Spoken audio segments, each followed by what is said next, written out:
استقبال کریں اس سے پہلے بلائے عقیدت پیش کرنے کے لیے ہمارے معین الدین بھائی صاحب قبلہ کی جو ہے گلپوشی کر رہے ہیں۔ الحمدللہ آپ حضرات نعرہ تکبیر سے حضرت کا استقبال کریں۔ نعرہ تکبیر، نعرہ تکبیر، نعرہ رسالت، نعرہ رسالت، جشن عید میلاد النبی، جشن عید میلاد النبی، سرکار کی آمد، سرکار کی آمد، حضور کی آمد، پر نور کی آمد، سرکار کی آمد، نعرہ تکبیر، نعرہ رسالت۔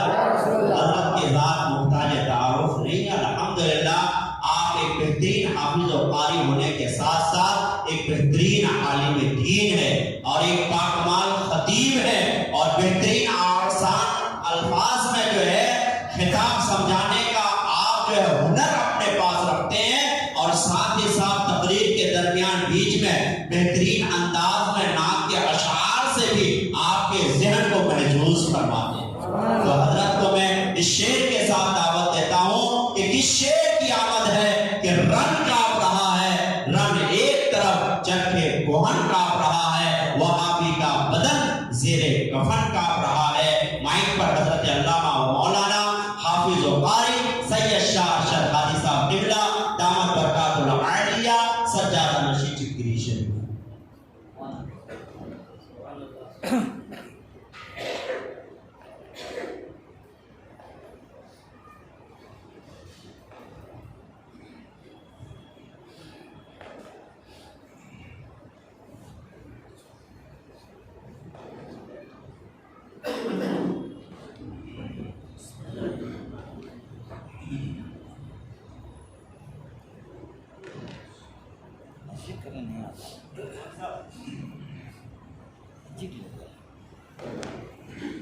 السلام علیکم ورحمۃ اللہ وبرکاتہ۔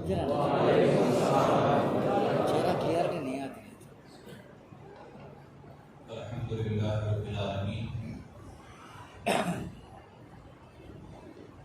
الحمدللہ نحمدہ ونستعینہ ونستغفرہ ونؤمن بہ ونتوکل علیہ ونعوذ باللہ من شرور انفسنا ومن سیئات اعمالنا،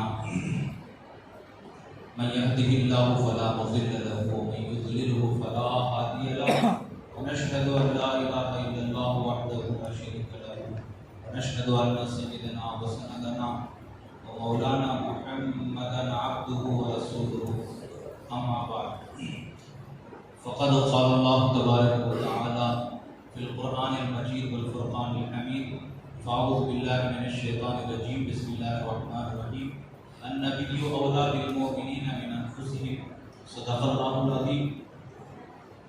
قال الله تبارك وتعالى في شان عظمة حبيبه الكريم، إن الله وملائكته يصلون على النبي يا أيها الذين آمنوا صلوا عليه وسلموا تسليما، سيدنا محمد وعلى آل سيدنا محمد وبارك وسلم، اللهم صل وسلم وبارك على آل محمد وعلى آل محمد۔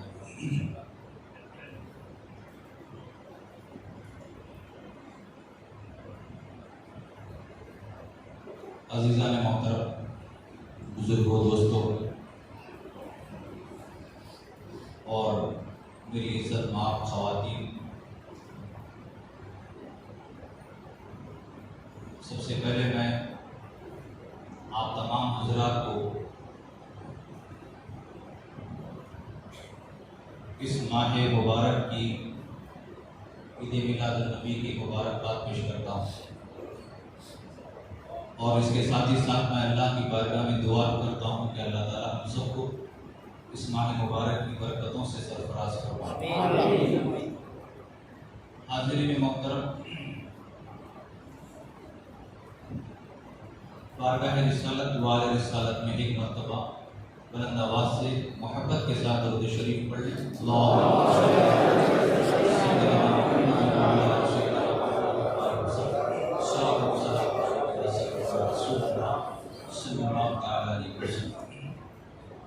ایک کانٹا ہے پھول ہو جائے، ایک کانٹا ہے پھول ہو جائے، دل مقام رسول ہو جائے۔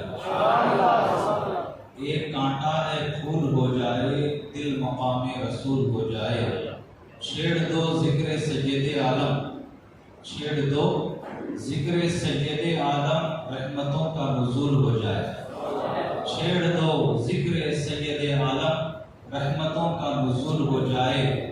وہ نہیں ہوتے کبھی عقل کے تابع، وہ نہیں ہوتے کبھی عقل کے تابع، عشق جن کا وصول ہو جائے، عشق جن کا وصول ہو جائے، سرمائے نور میری آنکھوں کا، سرمائے نور میری آنکھوں کا، ان کے قدموں کی دھول ہو جائے، سرمائے نور میری آنکھوں کا، ان کے قدموں کی دھول ہو جائے۔ حاضرین محترم، آئیے